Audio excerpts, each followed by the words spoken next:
Pertanyaannya, kenapa Ustadz saya selalu berdoa tapi rasa-rasanya nggak terkabul? Kenapa saya selalu meminta tapi kok ditundanya begitu lama? Mintanya sudah bertahun-tahun tertentu, memohonnya sudah lama, tapi sampai sekarang belum terkabulkan juga. Barangkali, mohon maaf, kita akan termasuk dalam golongan yang mungkin bukan sekedar ditunda dengan panjang, tapi boleh jadi termasuk yang ditolak doanya. Karena prinsip doa itu seharusnya terkabul, tapi ada orang-orang tertentu yang tatkala meminta, Allah tidak akan mengabulkannya sepanjang hidupnya kalau dalam masih keadaan seperti itu. Siapa mereka?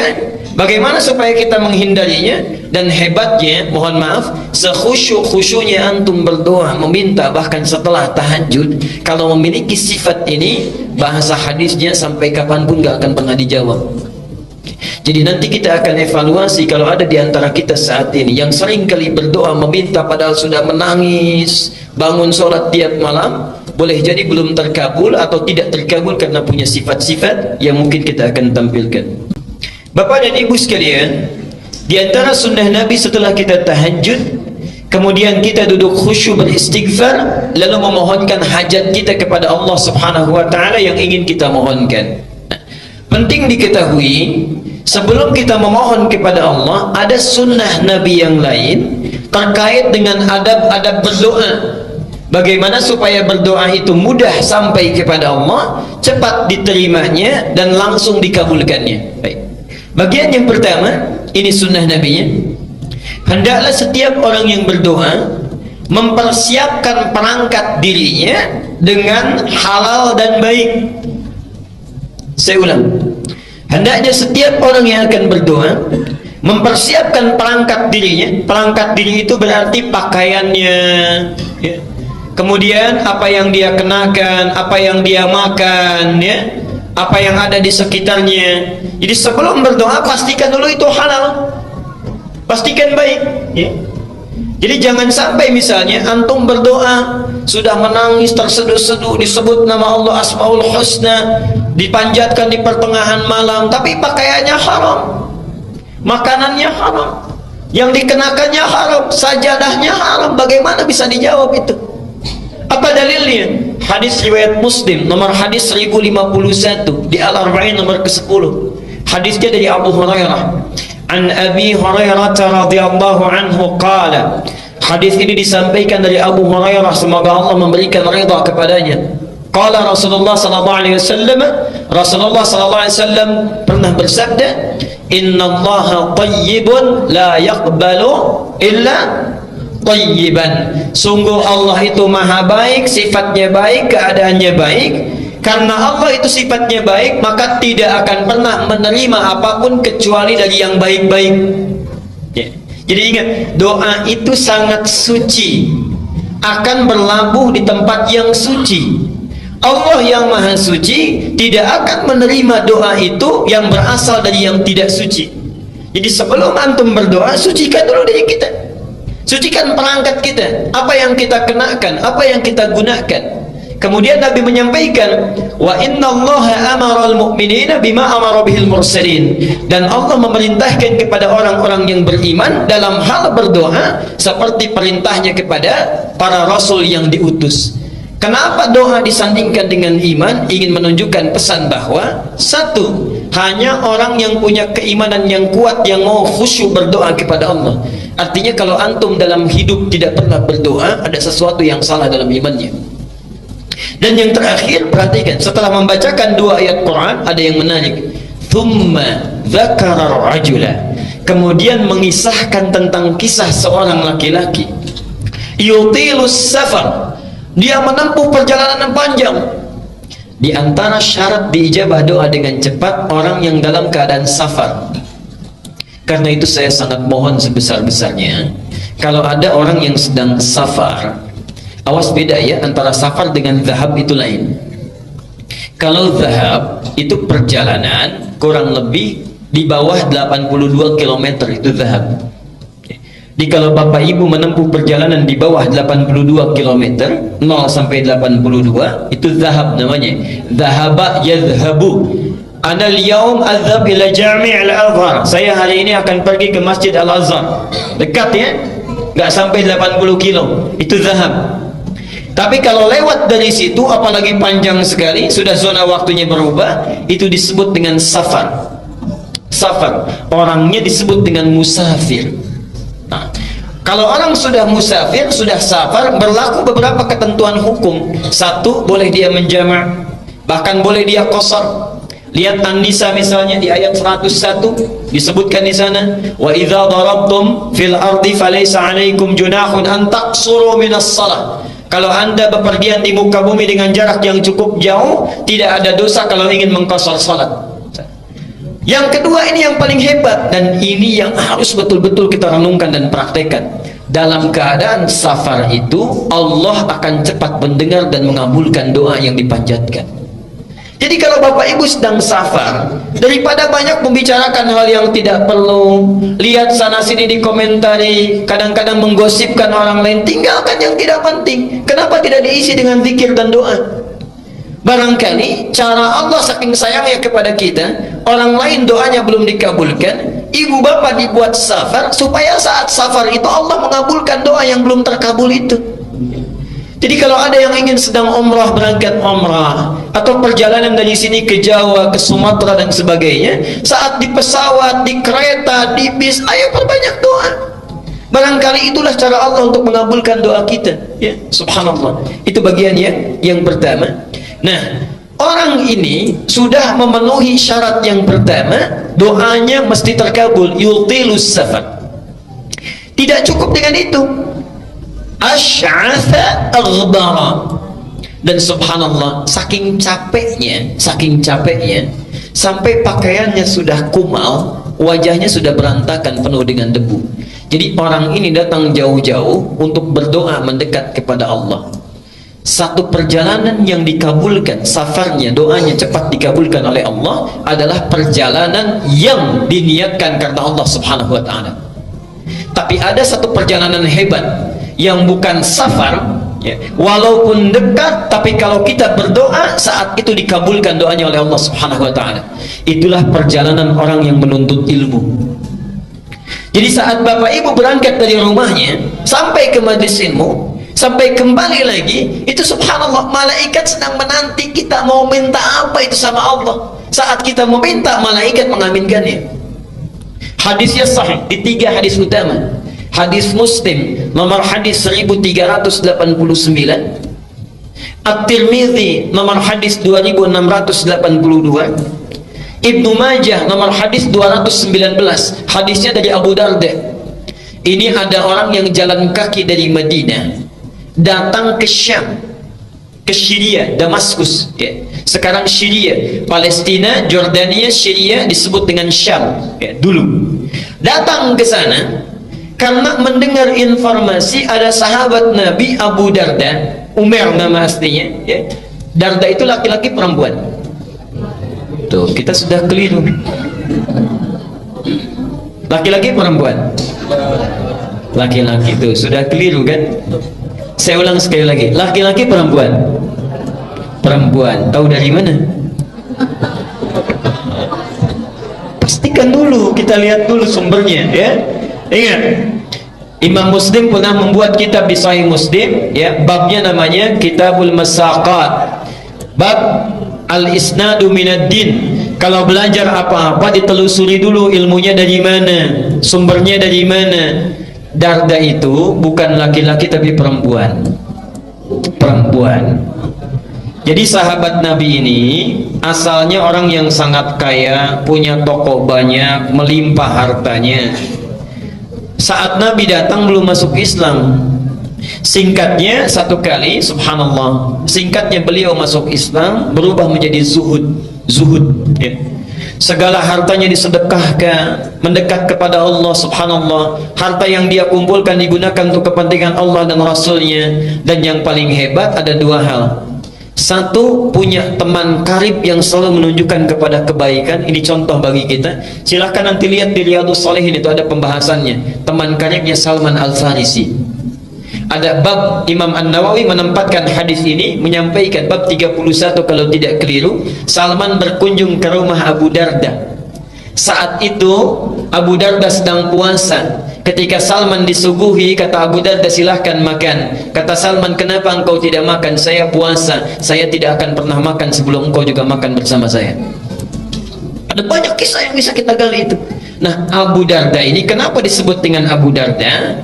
Karena Uwaimir ini punya putri perempuan yang sangat cantik, luar biasa, namanya Darda. Darda inilah ditaksir banyak orang, sampai saat itu ditaksir oleh Gubernur Syams. Tidak perlu saya sebutkan orangnya. Ditaksir ingin dinikahi, maharnya besar luar biasa, tapi subhanallah ditolak oleh Abu Darda ini dengan kalimat yang sangat indah sekali. Saya sudah merawatnya puluhan tahun untuk dekat dengan Allah. Sekarang dia sudah baik. Saya tidak ingin titipkan pada keadaan seseorang yang kalau dia menjadi pasangan anak saya, bisa lupa dia dengan ketaatan yang telah saya bina itu. Anda bisa bayangkan, kalau bapak ibu misalnya punya anak perempuan, dilamar oleh orang kaya, punya kedudukan besar, segala bisa dikabulkan, diterima atau sulit untuk ditolak? Hah? Baik. Diterima atau sulit untuk ditolak? Dia Abu Darda menitipkan harapannya kepada Allah, menitipkan harapannya kepada Allah. Dunia besok lusa berakhir. Lihat pikiran panjangnya. Jadi visi seorang mukmin itu mesti panjang. Antum ngitung-ngitung dunia, pernah nggak ngitung-ngitung akhirat? Saldo bank saya sekarang sekian, oh debitnya sekian, kreditnya sekian, saldo sekian. Pernah nggak ngitung saldo akhirat kita sekarang berapa? Ya Allah, debit saya sekarang, oh ini semalam nggak tahajud, berarti nggak dapat. Ya subuhnya kesiangan, berarti yang dapat pahala sekian, dosanya sekian persen. Saldonya berapa?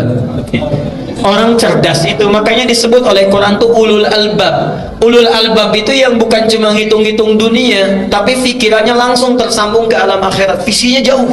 Visinya jauh. Abu Darda punya visi jauh. Sekarang kamu jadi gubernur, bagaimana kalau sudah menikah pimpinan berganti?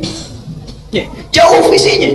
Dititipkan kepada orang soleh, menikah dengan orang itu, lahirlah keturunan-keturunan yang soleh. Dan subhanallah, Bapak Ibu sekalian, Abu Darda hafal banyak hadis. Di antara hadisnya ada yang tidak diketahui oleh sahabat manapun. Orang ini datang dari Madinah, subhanallah, kota Nabi, berjalan kaki. Bu, bayangkan, tadinya naik unta, kemudian dijual untuk bekal, jalan kaki. Jarak Madinah ke Syria sekarang kurang lebih sehari semalam kalau pakai bis. Kalau jalan kaki kira-kira berapa lama? Jangan dulu dijawab, sudah pernah atau belum? Okay. Dan jangan bayangkan situasinya seperti sekarang. Subhanallah, datang jalan kaki, sampai di sana bertemu Abu Darda, terlihat seperti orang kecapean, kelelahan dalam fisiknya, tapi wajahnya memancarkan senyuman. Orang ini, kata Abu Darda, ya akhil karim, a'indaka haja? Saudaraku, Anda punya keperluan apa? Katanya. Kata orang ini langsung singkat, padat, lugas, tegas. Uridul hadis. Saya pengen hadis. Saya dengar ada hadis yang pernah disampaikan oleh Anda, tidak dimiliki oleh sahabat yang lainnya. Uridul hadis. Saking bingungnya Abu Darda, jauh-jauh jalan kaki ke sini cuman pengen satu hadis. Kata Abu Darda ditanya, "A'indaka haja ukhra?" Apa Anda tidak punya kebutuhan yang lainnya? La, faqat uridul hadis. Tidak, saya cuma pengen hadis saja. Menjaga keikhlasannya, tidak melekatkan dengan motif yang lainnya. Uridul hadis. Subhanallah. Perhatikan, orang jalan kaki tidak ada fasilitas yang memadai untuk mendapatkan satu hadis saja ditempuh perjalanan. Untuk dapat satu hadis, antum yang fasilitasnya banyak, yang punya sepeda, yang punya motor, masjidnya bahkan ada yang di samping rumahnya, saat ta'lim fasilitasnya bagus, direkam juga, ustadznya datang sendiri, masih nggak mau tersentuh untuk ta'lim. Dengan cara apa lagi? Dengan cara apa lagi mesti difasilitasi? Dan itu bukan 1-2 hadis, kadang-kadang satu pertemuan bisa 3-5 hadis. Ada muridnya Imam Malik datang, saya ingin hadis katanya. Ditolak oleh Imam Malik, tidak. Nunggu di luar sampai bosan, kata Imam Malik pada yang bantu beliau, khadim beliau, cambuk dia katanya. Cambuk ini bukan marah, untuk menguji kira-kira masih bertahan nggak. Ketika dicambuk sampai 40 kali dicambuk, Anda zalim kepada saya, kata orang ini. Saya sudah menjual apa yang saya punya. Jadi orang ini menjual apa yang dia miliki, kekayaannya dan sebagainya, hanya untuk menempuh perjalanan supaya belajar hadis pada Anda. Anda zalim pada saya. Baik ya. Kata Imam Malik, kalau begitu saya ingin balas kezaliman saya. Apa yang bisa saya lakukan? Berikan saya hadis sesuai dengan cambukan yang telah tadi diberikan. Jadi dicambuk 40 kali, minta 40 hadis. Begitu disampaikan 40 hadis oleh Imam Malik, kata orang ini, tolong cambuk saya lagi sebanyak-banyaknya, belum cukup hadisnya. Ada orang yang dicambuk sekedar untuk belajar. Antum tidak pernah dicambuk, dikasih fasilitasnya, bahkan hari Kamis dikasih takjilnya, dikasih buka puasanya, dikasih bukunya, dikenyangkan perutnya, ustadznya datang. Tadi ada pertanyaan, yang nggak puasa boleh buka nggak? Boleh. Gampang, di sini manhajnya sederhana. Yang nggak puasa buka, yang mau dimakan, yang puasa yang makannya. Singkat ya. Baik. Sekarang perhatikan. Jadi orang ini ketika datang langsung disampaikan hadisnya. Hadisnya tentang ta'lim, ini yang hebat, yang dalam perjalanan tidak mengenal jauh, dekat pun doanya dikabulkan. Man salaka tariqan yaltamisu fihi ilman sahhalallahu lahu tariqan ilal jannah. Jangan baca sampai di sini, lihat yang di Ibnu Majah. Wa innal malaikata la tad'u ajnihataha ridan li talibil ilmi wa hatta al-hitan allati fil bihar. Orang yang menyiapkan dirinya menempuh satu perjalanan, salaka itu mau dekat mau jauh saya tempuh ya. Jadi orang yang serius menyiapkan dirinya menempuh satu jalan, yaltamisu fihi ilman. Kalimat iltamasa itu bukan sekedar belajar, menyiapkan perangkatnya supaya bisa diraba, dicatat, dilihat. Perhatikan, sahhalallahu lahu tariqan ilal jannah. Balasan pertama, Allah akan mudahkan langkahnya menuju surga karena ilmunya. Yang kedua, perhatikan, wa innal malaikata, setiap dia akan berangkat, malaikat itu membentangkan sayapnya ridwan li talibil ilmi, memberikan ridha kepada para penuntut ilmu. Ridhanya malaikat itu punya dua makna. Satu, memohonkan ampunan, al-istighfaru lahu, dan yang kedua, mengaminkan doa setiap yang dimohonkan oleh para penuntut ilmu. Jadi tolong pakai ini sunnahnya. Setiap berangkat dari rumah sampai sini, sampai pulang lagi, gunakan sunnahnya. Jangan cuma di jalan lihat pohon bagus, dikomentari bagus. Lihat rumah orang-orang yang bangun, kita yang komentar. Lihat orang jalan olahraga, kita bawakan, sampaikan pada teman. Duh, orang itu ya jam segini olahraga, harusnya taklim. Udah ria tuh. Banyak yang dibawa. Kenapa kita tidak gunakan dengan zikir istighfar pada Allah? Perbanyak doa mendekat kepadanya. Subhanallah, itu taklim. Nah, orang tadi datang jauh-jauh, itu sudah cukup baginya doanya dikabulkan. Apalagi tujuannya ingin berdoa. Yang lebih hebat, yang muddu yadaihi ila sama, mengangkat tangannya ke langit begini. Tsumma qala, kemudian mengatakan ya Rabb, ya Rabb, disebut asmaul husna. 3 syarat doa mestinya terkabul dengan cepat. Apa kata Nabi? Ba'anna yastajabu lidzalik. Gimana doa kamu bisa dijawab? Famat'amu haramun wa mashrabu haramun wa malbasu haramun wa ghudhiya biharamin. Makanannya haram, minumannya haram, pakaian yang dikenakannya haram, dan perangkat kehidupannya berasal dari yang haram. Orang seperti ini, perhatikan kalimatnya, yustajab itu bukan fi'il madhi tapi fi'il mudhari. Mudhari itu bentuknya past tense continuous future. Jadi orang ini kapanpun meminta, sesulit apapun, menangis darah apapun, gak akan pernah dijawab oleh Allah Subhanahu wa ta'ala selama perangkat hidupnya itu haram. Karena itu bertakwalah kepada Allah. Kita berhenti dulu di bagian yang pertama ini. Jadi kalau antum ingin segera dikabulkan doa oleh Allah, maka coba lihat diri kita sebelum berdoa. Ada yang haram, tinggalkan. Yang kurang, perbaiki. Yang sudah bagus, pertahankan dalam kehidupan. Bapak dan ibu sekalian, di antara sunnah Nabi setelah kita tahajud, kemudian kita duduk khusyuk beristighfar, lalu memohonkan hajat kita kepada Allah Subhanahu wa ta'ala yang ingin kita mohonkan.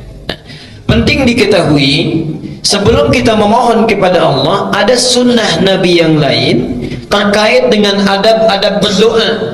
Bagaimana supaya berdoa itu mudah sampai kepada Allah, cepat diterimanya, dan langsung dikabulkannya. Baik. Bagian yang pertama, ini sunnah Nabi-nya. Hendaklah setiap orang yang berdoa mempersiapkan perangkat dirinya dengan halal dan baik. Saya ulang, hendaknya setiap orang yang akan berdoa mempersiapkan perangkat dirinya. Perangkat diri itu berarti pakaiannya, ya. Kemudian apa yang dia kenakan, apa yang dia makan, ya, apa yang ada di sekitarnya. Jadi sebelum berdoa pastikan dulu itu halal, pastikan baik, ya. Jadi jangan sampai misalnya antum berdoa sudah menangis terseduh-seduh, disebut nama Allah Asmaul Husna, dipanjatkan di pertengahan malam, tapi pakaiannya haram, makanannya haram, yang dikenakannya haram, sajadahnya haram. Bagaimana bisa dijawab itu? Apa dalilnya? Hadis riwayat Muslim nomor hadis 1051 di Al-Arba'in nomor ke-10. Hadisnya dari Abu Hurairah.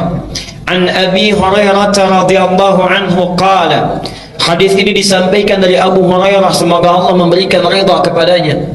Qala Rasulullah sallallahu alaihi wasallam, Rasulullah sallallahu alaihi wasallam pernah bersabda, "Innallaha thayyibun la yaqbalu illa thayyiban." Sungguh Allah itu maha baik, sifatnya baik, keadaannya baik. Karena Allah itu sifatnya baik, maka tidak akan pernah menerima apapun kecuali dari yang baik-baik, ya. Jadi ingat, doa itu sangat suci, akan berlabuh di tempat yang suci. Allah yang maha suci tidak akan menerima doa itu yang berasal dari yang tidak suci. Jadi sebelum antum berdoa, sucikan dulu diri kita, sucikan perangkat kita, apa yang kita kenakan, apa yang kita gunakan. Kemudian Nabi menyampaikan, wa innallaha amara al-mu'minina bima amara bihil mursalin, dan Allah memerintahkan kepada orang-orang yang beriman dalam hal berdoa seperti perintahnya kepada para rasul yang diutus. Kenapa doa disandingkan dengan iman? Ingin menunjukkan pesan bahwa satu, hanya orang yang punya keimanan yang kuat yang mau khusyuk berdoa kepada Allah. Artinya kalau antum dalam hidup tidak pernah berdoa, ada sesuatu yang salah dalam imannya. Dan yang terakhir, perhatikan, setelah membacakan dua ayat Quran, ada yang menarik. Thumma dzakara rajula, kemudian mengisahkan tentang kisah seorang laki-laki. Yutilus safar, dia menempuh perjalanan yang panjang. Di antara syarat diijabah doa dengan cepat, orang yang dalam keadaan safar. Karena itu saya sangat mohon sebesar-besarnya, kalau ada orang yang sedang safar, awas, beda ya antara safar dengan zahab, itu lain. Kalau zahab itu perjalanan kurang lebih di bawah 82 km, itu zahab. Jadi kalau Bapak Ibu menempuh perjalanan di bawah 82 km, 0 sampai 82, itu zahab namanya. Zahaba yadhhabu. Ana al-yawm adhhab ila jami' al-Azhar. Saya hari ini akan pergi ke Masjid Al-Azhar. Dekat ya? Enggak sampai 80 kilo. Itu zahab. Tapi kalau lewat dari situ, apalagi panjang sekali, sudah zona waktunya berubah, itu disebut dengan safar. Safar, orangnya disebut dengan musafir. Nah, kalau orang sudah musafir, sudah safar, berlaku beberapa ketentuan hukum. Satu, boleh dia menjamak, bahkan boleh dia qasar. Lihat An-Nisa misalnya di ayat 101 disebutkan di sana, wa idza darabtum fil ardi falaysa 'alaikum junahun an taqsuru minas shalah. Kalau anda bepergian di muka bumi dengan jarak yang cukup jauh, tidak ada dosa kalau ingin mengqasar salat. Yang kedua, ini yang paling hebat, dan ini yang harus betul-betul kita renungkan dan praktekkan. Dalam keadaan safar itu, Allah akan cepat mendengar dan mengabulkan doa yang dipanjatkan. Jadi kalau Bapak Ibu sedang safar, daripada banyak membicarakan hal yang tidak perlu, lihat sana sini dikomentari, kadang-kadang menggosipkan orang lain, tinggalkan yang tidak penting. Kenapa tidak diisi dengan zikir dan doa? Barangkali cara Allah saking sayangnya kepada kita, orang lain doanya belum dikabulkan, ibu bapak dibuat safar supaya saat safar itu Allah mengabulkan doa yang belum terkabul itu. Jadi kalau ada yang ingin sedang umrah, berangkat umrah, atau perjalanan dari sini ke Jawa, ke Sumatera dan sebagainya, saat di pesawat, di kereta, di bis, ayo perbanyak doa. Barangkali itulah cara Allah untuk mengabulkan doa kita. Ya, subhanallah. Itu bagian yang pertama. Nah, orang ini sudah memenuhi syarat yang pertama, doanya mesti terkabul, yutilus safar. Tidak cukup dengan itu, asy'atha aghdara. Dan subhanallah, saking capeknya sampai pakaiannya sudah kumal, wajahnya sudah berantakan penuh dengan debu.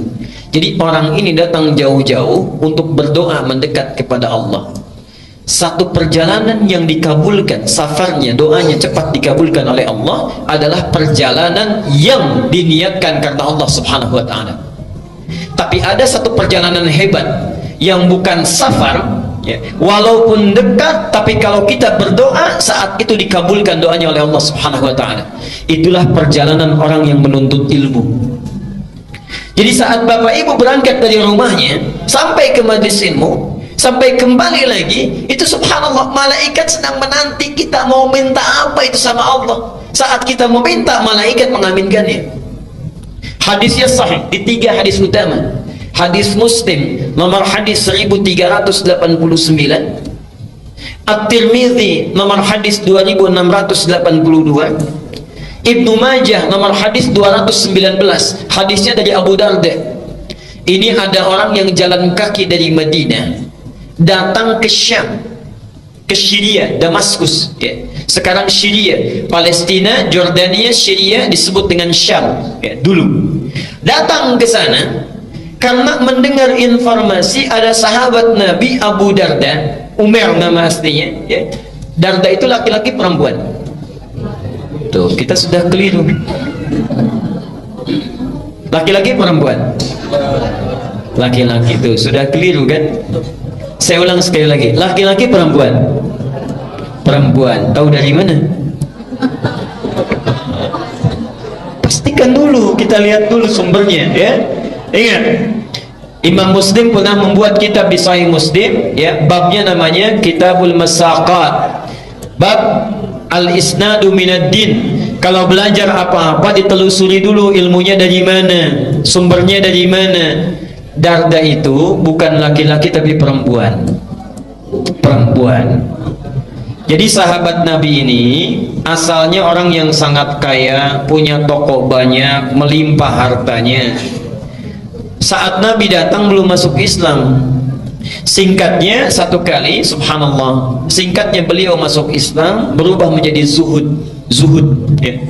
Segala hartanya disedekahkan, mendekat kepada Allah, subhanallah. Harta yang dia kumpulkan digunakan untuk kepentingan Allah dan Rasulnya. Dan yang paling hebat ada 2 hal. Satu, punya teman karib yang selalu menunjukkan kepada kebaikan. Ini contoh bagi kita. Silahkan nanti lihat di Riyadhus Shalihin, itu ada pembahasannya. Teman karibnya Salman Al-Farisi. Ada bab, Imam An-Nawawi menempatkan hadis ini, menyampaikan bab 31 kalau tidak keliru. Salman berkunjung ke rumah Abu Darda. Saat itu Abu Darda sedang puasa. Ketika Salman disuguhi, kata Abu Darda, silahkan makan. Kata Salman, kenapa engkau tidak makan? Saya puasa, saya tidak akan pernah makan sebelum engkau juga makan bersama saya.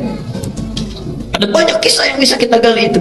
Nah, Abu Darda ini kenapa disebut dengan Abu Darda? Karena Uwaimir ini punya putri perempuan yang sangat cantik, luar biasa, namanya Darda. Darda inilah ditaksir banyak orang, sampai saat itu ditaksir oleh Gubernur Syams. Tidak perlu saya sebutkan orangnya. Ditaksir ingin dinikahi, maharnya besar luar biasa, tapi subhanallah ditolak oleh Abu Darda ini dengan kalimat yang sangat indah sekali. Saya sudah merawatnya puluhan tahun untuk dekat dengan Allah. Sekarang dia sudah baik. Saya tidak ingin titipkan pada keadaan seseorang yang kalau dia menjadi pasangan anak saya, bisa lupa dia dengan ketaatan yang telah saya bina itu. Anda bisa bayangkan, kalau bapak ibu misalnya punya anak perempuan, dilamar oleh orang kaya, punya kedudukan besar, segala bisa dikabulkan, diterima atau sulit untuk ditolak? Hah? Baik. Diterima atau sulit untuk ditolak? Dia Abu Darda menitipkan harapannya kepada Allah, menitipkan harapannya kepada Allah. Dunia besok lusa berakhir. Lihat pikiran panjangnya. Jadi visi seorang mukmin itu mesti panjang. Antum ngitung-ngitung dunia, pernah nggak ngitung-ngitung akhirat? Saldo bank saya sekarang sekian, oh debitnya sekian, kreditnya sekian, saldo sekian. Pernah nggak ngitung saldo akhirat kita sekarang berapa? Ya Allah, debit saya sekarang, oh ini semalam nggak tahajud berarti nggak dapat. Ya subuhnya kesiangan berarti yang dapat pahala sekian, dosanya sekian persen. Saldonya berapa? Orang cerdas itu makanya disebut oleh Quran tuh ulul albab. Ulul albab itu yang bukan cuma ngitung-ngitung dunia, tapi pikirannya langsung tersambung ke alam akhirat. Visinya jauh. Visinya jauh. Abu Darda punya visi jauh. Sekarang kamu jadi gubernur, bagaimana kalau sudah menikah pimpinan berganti? Jauh visinya. Dititipkan kepada orang soleh, menikah dengan orang itu, lahirlah keturunan-keturunan yang soleh. Dan subhanallah, Bapak Ibu sekalian, Abu Darda hafal banyak hadis. Di antara hadisnya ada yang tidak diketahui oleh sahabat manapun. Orang ini datang dari Madinah, subhanallah, kota Nabi, berjalan kaki. Pak Bu, bayangkan, tadinya naik unta, kemudian dijual untuk bekal, jalan kaki. Jarak Madinah ke Syria sekarang kurang lebih sehari semalam kalau pakai bis. Kalau jalan kaki kira-kira berapa lama? Jangan dulu dijawab, sudah pernah atau belum? Okay. Dan jangan bayangkan situasinya seperti sekarang. Subhanallah, datang jalan kaki, sampai di sana bertemu Abu Darda, terlihat seperti orang kecapean, kelelahan dalam fisiknya, tapi wajahnya memancarkan senyuman. Orang ini, kata Abu Darda, ya akhil karim, a'indaka haja? Saudaraku, Anda punya keperluan apa? Katanya. Kata orang ini langsung singkat, padat, lugas, tegas. Uridul hadis. Saya pengen hadis. Saya dengar ada hadis yang pernah disampaikan oleh Anda, tidak dimiliki oleh sahabat yang lainnya. Uridul hadis. Saking bingungnya Abu Darda, jauh-jauh jalan kaki ke sini cuman pengen satu hadis. Kata Abu Darda ditanya, "A'indaka haja ukhra?" Apa Anda tidak punya kebutuhan yang lainnya? La, faqat uridul hadis. Tidak, saya cuma pengen hadis saja. Menjaga keikhlasannya, tidak melekatkan dengan motif yang lainnya. Uridul hadis. Subhanallah. Perhatikan, orang jalan kaki tidak ada fasilitas yang memadai untuk mendapatkan satu hadis saja ditempuh perjalanan.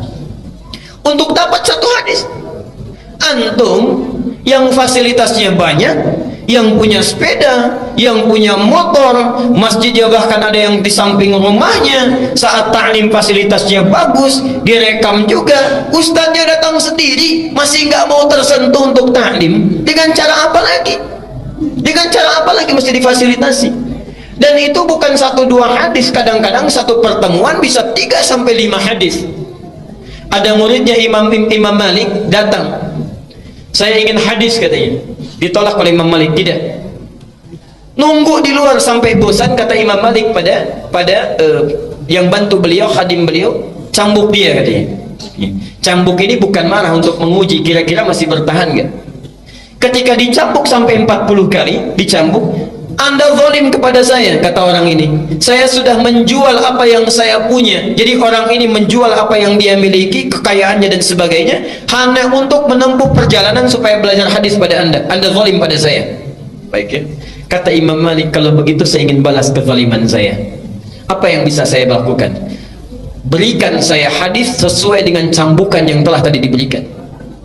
Jadi dicambuk 40 kali, minta 40 hadis. Begitu disampaikan 40 hadis oleh Imam Malik, kata orang ini, tolong cambuk saya lagi sebanyak-banyaknya, belum cukup hadisnya. Ada orang yang dicambuk sekedar untuk belajar. Antum tidak pernah dicambuk, dikasih fasilitasnya, bahkan hari Kamis dikasih takjilnya, dikasih buka puasanya, dikasih bukunya, dikenyangkan perutnya, ustadznya datang. Tadi ada pertanyaan, yang nggak puasa boleh buka nggak? Boleh. Gampang, di sini manhajnya sederhana. Yang nggak puasa buka, yang mau dimakan, yang puasa yang makannya. Singkat ya. Baik. Sekarang perhatikan. Jadi orang ini ketika datang langsung disampaikan hadisnya tentang ta'lim. Ini yang hebat, yang dalam perjalanan tidak mengenal jauh, dekat pun doanya dikabulkan. Man salaka tariqan yaltamisu fihi ilman sahhalallahu lahu tariqan ilal jannah. Jangan baca sampai di sini, lihat yang di Ibnu Majah. Wa innal malaikata la tad'u ajnihataha ridan li talibil ilmi wa hatta al-hitana allati fil bihar. Orang yang menyiapkan dirinya menempuh satu perjalanan, salaka itu mau dekat mau jauh saya tempuh ya. Jadi orang yang serius menyiapkan dirinya menempuh satu jalan, yaltamisu fihi ilman. Kalimat iltamasa itu bukan sekedar belajar, menyiapkan perangkatnya supaya bisa diraba, dicatat, dilihat. Perhatikan, sahhalallahu lahu tariqan ilal jannah. Balasan pertama, Allah akan mudahkan langkahnya menuju surga karena ilmunya. Yang kedua, perhatikan, wa innal malaikata, setiap dia akan berangkat, malaikat itu membentangkan sayapnya ridwan li talibil ilmi, memberikan ridha kepada para penuntut ilmu. Ridhanya malaikat itu punya dua makna. Satu, memohonkan ampunan, al-istighfaru lahu, dan yang kedua, mengaminkan doa setiap yang dimohonkan oleh para penuntut ilmu. Jadi tolong pakai ini sunnahnya. Setiap berangkat dari rumah sampai sini, sampai pulang lagi, gunakan sunnahnya. Jangan cuma di jalan lihat pohon bagus, dikomentari bagus. Lihat rumah orang yang bangun, kita yang komentar. Lihat orang jalan olahraga, kita bawakan, sampaikan pada teman. Duh, orang itu ya jam segini olahraga, harusnya taklim. Udah ria tuh. Banyak yang dibawa. Kenapa kita tidak gunakan dengan zikir istighfar pada Allah? Perbanyak doa mendekat kepadanya. Subhanallah, itu taklim. Nah, orang tadi datang jauh-jauh, itu sudah cukup baginya doanya dikabulkan. Apalagi tujuannya ingin berdoa. Yang lebih hebat, yamuddu yadayhi ila sama, mengangkat tangannya ke langit begini. Tsumma qala, kemudian mengatakan, ya Rabb, ya Rabb, disebut asmaul husna. 3 syarat doa mestinya terkabul dengan cepat. Apa kata Nabi? Fa anna yustajabu lidzalik. Gimana doa kamu bisa dijawab? Famat'amu haramun wa mashrabu haramun wa malbasuhu haramun wa ghudhiya biharamin. Makanannya haram, minumannya haram, pakaian yang dikenakannya haram, dan perangkat kehidupannya berasal dari yang haram. Orang seperti ini, perhatikan kalimatnya, yustajab itu bukan fi'il madhi tapi fi'il mudhari. Mudhari itu bentuknya past tense continuous future. Jadi orang ini kapanpun meminta, sesulit apapun, menangis darah apapun, gak akan pernah dijawab oleh Allah Subhanahu wa ta'ala selama perangkat hidupnya itu haram. Karena itu bertakwalah kepada Allah. Kita berhenti dulu di bagian yang pertama ini. Jadi kalau antum ingin segera dikabulkan doa oleh Allah, maka coba lihat diri kita sebelum berdoa. Ada yang haram tinggalkan, yang kurang perbaiki, yang sudah bagus pertahankan dalam kehidupan.